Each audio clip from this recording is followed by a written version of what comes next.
Bon, je suis très certainement la seule personne qui vous apprend à gagner de l'argent en ligne et qui doit vous dire ça. Mais en réalité, avoir les ressorts peut sauver votre vie. Et on va voir pourquoi dans cette vidéo. Mais l'objectif, c'est de faire grossir son compte en banque, pas son ego. Et dans cette vidéo, on va voir tout de suite les 4 raisons pour lesquelles rester discret et invisible va en fait te permettre d'obtenir plus dans la vie que de vouloir vraiment donner l'impression d'être riche. On commence tout de suite par le premier. Ça te libère du cycle d'insatisfaction permanente. Pense à ta vie. À chaque fois que tu atteins un objectif, par exemple si tu fais un mois record, tu as envie d'acheter un nouveau téléphone. Ou ensuite, tu emménages dans un meilleur quartier. Et tout à coup, tu as immédiatement ce nouveau standard. Et quand tu as eu un iPhone, tu n'as plus jamais envie d'avoir un Samsung. Mais le problème, c'est que du coup, c'est comme jouer à un jeu dans lequel les règles changent en permanence. Tu achètes une nouvelle montre et ok, au début, tu en es content. Mais déjà, au bout de quelques semaines, voire au pire, allez, quelques mois si vraiment tu es content, tu t'y es habitué et ça te semble normal d'avoir une Rolex. Et tôt ou tard, ton pote ou ton voisin en a une meilleure que toi. Et malheureusement, cette joie que tu avais vraiment au départ à chaque fois que tu regardais ta montre, elle disparaît peu à peu. Et en plus, ce n'est pas juste une sensation parce que c'est prouvé par la science. Ils appellent ça l'hédonic treadmill. En français, on pourrait le traduire par le tapis roulant de l'hédonisme. Et bon, ça sonne moins bien, mais c'est exactement ça. Imagine que tu es sur un tapis roulant. Peu importe la vitesse à laquelle tu cours, même si tu cours très vite, tu ne vas pas avancer. Et c'est exactement la même chose avec ton bonheur. Peu importe combien de petites choses tu achètes et combien de nouveautés tu obtiens, quoi qu'il arrive, le bonheur reste le même et tu n'avances pas. Et sur ça, il y a énormément d'études qui ont été faites pour savoir si l'argent offrait le bonheur ou pas. Et alors bon, l'argent n'achète pas le bonheur, c'est vraiment une phrase de riche parce qu'au début c'est évident. Si ma voiture tombe en panne, je peux la réparer, c'est pas un problème. Tandis que si ma voiture tombe en panne et que j'ai pas d'argent, là je suis mal. Il va falloir, je sais pas comment je vais faire pour la réparer, il va falloir que je travaille plus, il va falloir que je m'endette. Bref, donc au début c'est vrai. Mais ensuite, une fois qu'on a couvert nos besoins de base, l'argent donne moins de bonheur passé à un certain point parce qu'on s'adapte super vite à notre nouveau niveau de fortune. Et si ça semblait un gros progrès au départ d'avoir une femme de ménage et quelqu'un pour faire son lit, après un moment, franchement on a l'impression que c'est normal et on commence à vouloir encore plus pour avoir à nouveau cette petite excitation qu'on a eue au départ. Et vous avez sûrement déjà connu cette sensation. Pensez à la dernière fois que vous avez changé de téléphone. Les premiers jours, vous trouvez qu'il fait des meilleures photos, il a un plus bel écran, il va plus vite et vous en êtes super content. Mais franchement, combien de temps ça va durer? Après quelques mois, vous devenez habitué et c'est juste votre téléphone, vous êtes habitué. Et même après 1 an ou 2, vous envisagerez carrément d'en acheter un nouveau. Et le problème, c'est que le cycle se répète et que ça ne marche pas qu'avec les portables. Ça se tient aussi pour les vêtements, les maisons, les ordis et même notre statut social qu'on va vouloir faire évoluer. Et en plus, ce qui a vraiment accentué ce phénomène, c'est les réseaux sociaux. Dans la génération Z, 38% reconnaît avoir été influencé à dépenser plus que ce qu'il n'aurait dû pour paraître riche et avoir une belle vie en ligne. 38%, c'est plus de 1 personne sur 3.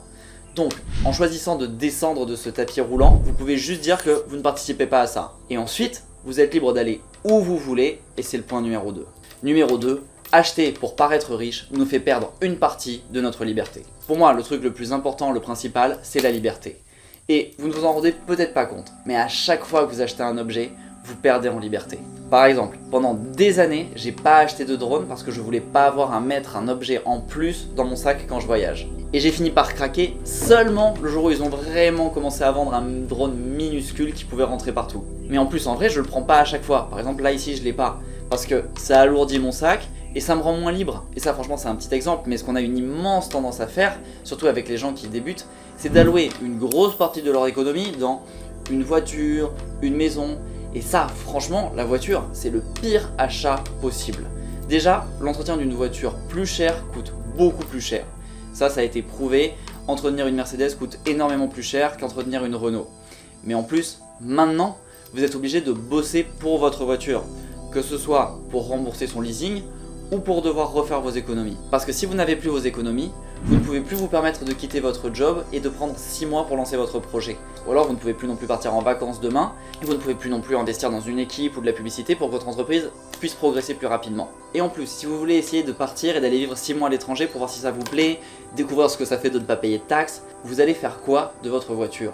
La laisser dans un box pour qu'elle perde de la valeur? Que la batterie se vide? Dites-vous bien que chaque objet que vous achetez, c'est un petit caillou que vous mettez dans votre sac à dos. Et si vous êtes de plus en plus lourd, vous serez de moins en moins libre. Et ce que vous devez faire plutôt, c'est l'utiliser pour gagner votre liberté en investissant dans des compétences ou des actifs qui vont vous rémunérer sans que vous ayez à vous casser le dos ou faire un travail difficile et pénible. Et je peux vous jurer que ce sentiment de liberté, de contrôle et de pouvoir se tirer d'une situation qui ne me plaît pas en un clic, c'est la meilleure sensation au monde.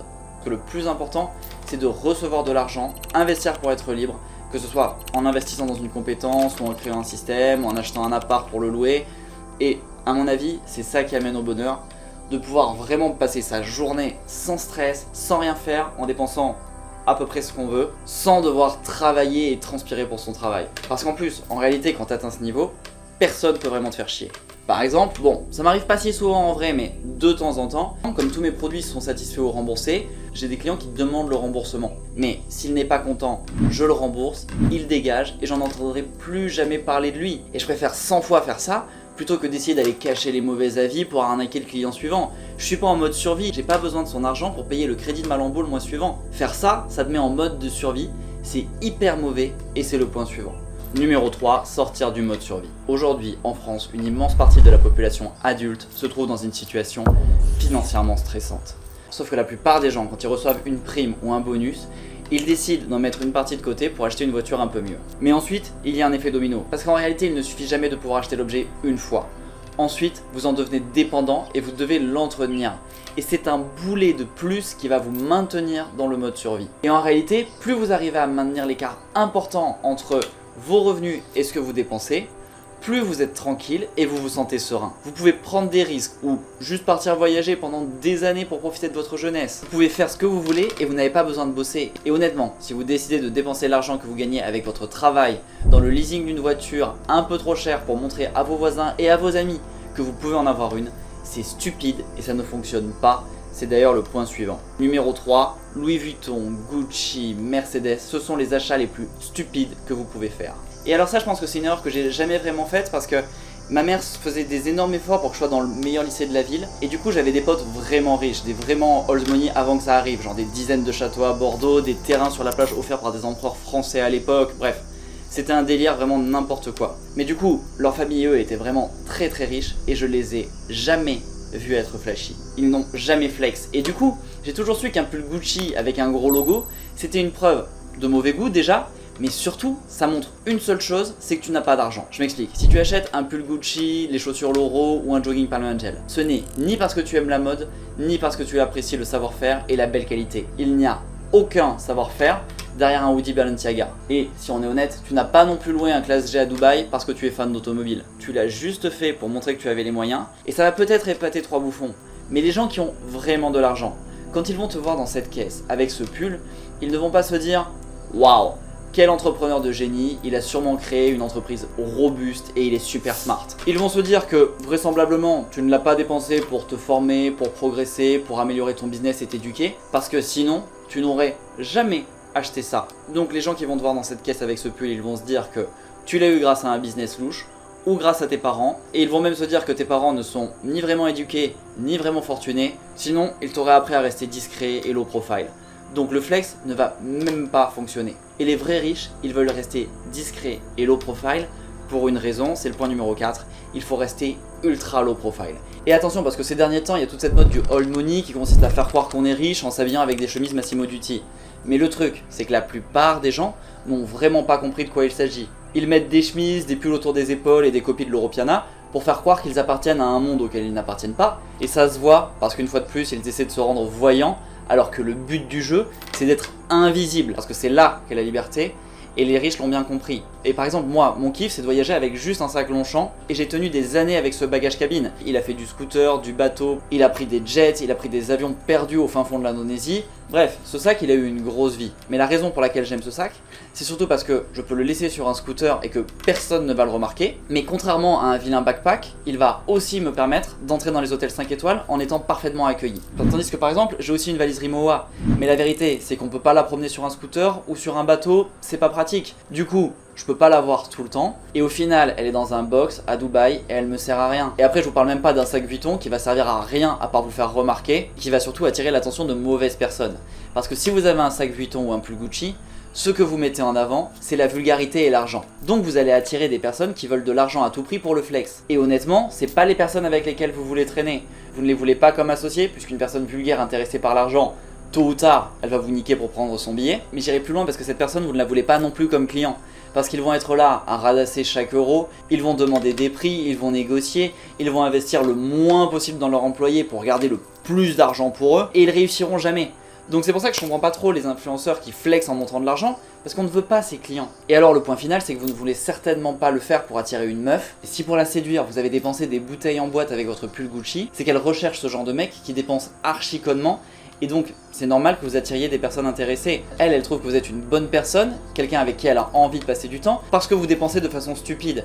Et elle va vouloir faire pareil. Tandis que d'un autre côté, si t'es dans un espèce de camping de luxe avec un t-shirt gris à 100 balles, et qu'il y a un logo vraiment petit et que du coup seuls les connaisseurs peuvent voir ce que c'est, bah tu rencontres des gens comme ça qui fréquentent ce genre d'endroit, plutôt que d'être dans un beach club avec un blaireau qui te gueule dans les oreilles que tu devrais lancer un OnlyFans, bah tu vas avoir un mec de 50 ans qui va t'expliquer comment il a fait fortune grâce à une source d'eau, ou un designer célèbre hyper fort pour lancer des marques de fringues. Et c'est d'ailleurs comme ça aussi qu'à l'époque j'avais rencontré la personne qui m'avait dit de lancer les produits digitaux à Dubaï. Et les conseils de ces personnes, ils sont plus justes et ils ont beaucoup plus de valeur que ceux que tu aurais pu avoir d'un mec avec un pull Gucci. Et franchement, vous n'imaginez pas le nombre de personnes que j'ai rencontrées comme ça, dans des restos, dans des lounges d'aéroports, au bord des piscines d'hôtels. Et généralement, le premier contact se fait grâce à un détail vraiment discret. Même juste en surfant une fois, j'ai un mec qui a reconnu ma montre. Après, elle a rien de rare non plus, c'est une petite Rolex, mais j'ai changé le bracelet pour vraiment qu'elle soit plus discrète et qu'on la voit pas du tout. Pour en revenir à la personne qui a reconnu ma montre l'autre jour quand j'étais en train de surfer, il se trouve que c'est en fait, je le connaissais pas, mais c'est une personne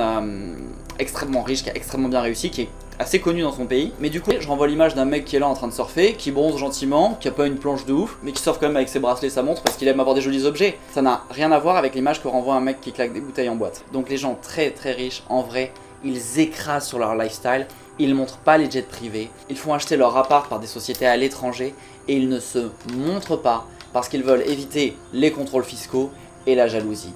Parce que malheureusement, les gens sont archi jaloux. Surtout en France. Les gens de télé-réalité par exemple, ils ont tous fui parce qu'ils se sont tous fait cambrioler.